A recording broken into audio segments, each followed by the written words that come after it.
오늘 시작하면서 민주당 얘기를 잠깐 했는데 김용태 비대위원장께도 좀 여쭤봐야 될 것 같아요.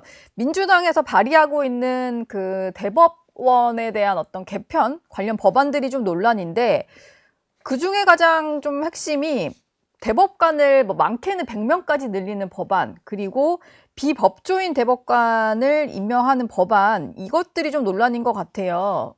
이런 예. 법안에 대해서 이재명 후보는 일단 선을 긋긴 했던데 좀 어떻게 보십니까? 난 그게 만약에 이재명 후보의 진심이었다면 법안을 철회시키는 게 맞다라고 생각이 듭니다. 예, 하지만 어중간하게 선긋기만 하고 있다라고 보여지고요. 저는 민주당이 정말 오만하다라고 생각드는 게 지금 선거를 앞두고 있잖아요. 예. 최소한 국민 눈치라도 봐야 되는 거 아닌가 생각이 드는데 어떻게 선거를 앞두고 대법관 수를 증원하거나 혹은 비법조인으로 늘리려고 하는 그런 안들을 검토하거나 정말 계속해서 사법부를 압박하고 겁박하는 행위들을 선거 앞두고 한다는 것 자체가 민주당은 하구나. 그리고 국민 위에 군림하려고 하는구나. 음, 이런 생각이 들었습니다. 저희가 예, 과거에 대해서 국민의힘이 반성하고 여러 차례 여러 가지 것들에 대한 사과를 했는데 그럴 때마다 민주당은 저희를 향해서 특히 저를 향해서 사과쇼라고 하면서 민주당의 패널들이 방송 나가면서 비아냥거리는 것까지도 제가 보고 있습니다. 예. 저희는 적어도 그런 비아냥을 듣더라도 국민 여러분들께, 시민 여러분들께 저희가 잘못한 과거에 대해서는 반성하고 바뀌고 또 개혁해 나가려는 의지를 계속 말씀드리겠습니다. 제가 뭐 음, 조롱받고 비아냥받는 거는 전혀 저희가 정치가 발전하는 방향에 있어서 중요한 문제라고 생각하지 않습니다. 예, 근데 민주당은 네.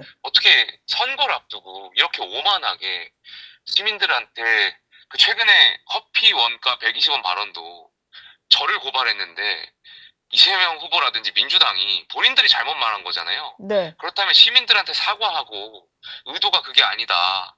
아, 잘못했다라고 해명하고 넘어가면 될 일인데 이 언론 탓하고 시민들 조작권 만들고 이렇게 해서 되겠습니까? 저는 굉장히 음, 민주당이 오만하다라고 생각됩니다. 그래서 예. 6월 3일 날 시민 여러분들께서 어, 오만한 이 야당도 심판을 해주셔야 된다라고 생각이 듭니다. 음, 그러니까 듣고 보니까 이재명 후보도 당에 자중하라고 지시를 했다지만 뭐 법안 철회를 얘기한 것까지는 아니니까 지금 이거에 대해서 걱정하는 목소리들이 민주당 내부에서도 많이 나오고 있는데 특히 윤여준 상임총괄선대위원장도 이건 아니다라고 생각한다. 이제 대법관, 뭐 비법조인 대법관 임명 이런 부분에 대해서는 좀 우려를 나타내고 있어요.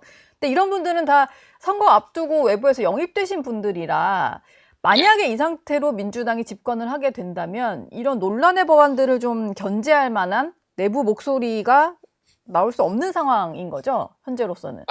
그렇습니다. 그렇게 보여지고요.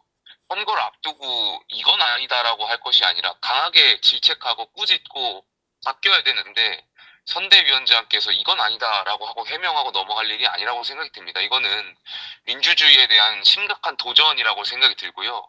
선대위원장께서도 나라를 위해서 일하셨던 분이잖아요. 예. 그렇다면 이 위험한 발상, 정말 이 독재적인 발상들이 얼마나 시민들께 해가 될지를 명확히 인식하시고 법안을 하든지 아니면 명확하게 이러한 일을 꾸민 분들을 하거나 경질하거나 해야 되는데 예. 그냥 말로만 이건 아니다라고 하면서 넘어가는 거는 역사의 죄인이 될 거라고 생각이 듭니다.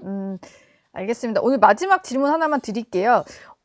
대선을 8일 앞둔 날인데 전국 법관 대표회의가 열릴 예정입니다. 이게 이재명 후보의 어떤 대법원 판결 이후에 좀 소집이 되기 시작한 그런 회의인데 선거에 좀 영향을 줄 만한 말들이 좀 나올 수 있다라는 우려도 있는 것 같아요. 김용태 위원장께서는 좀 어떤 입장들이 정리가 돼서 나와야 될 것 같다라고 보시나요?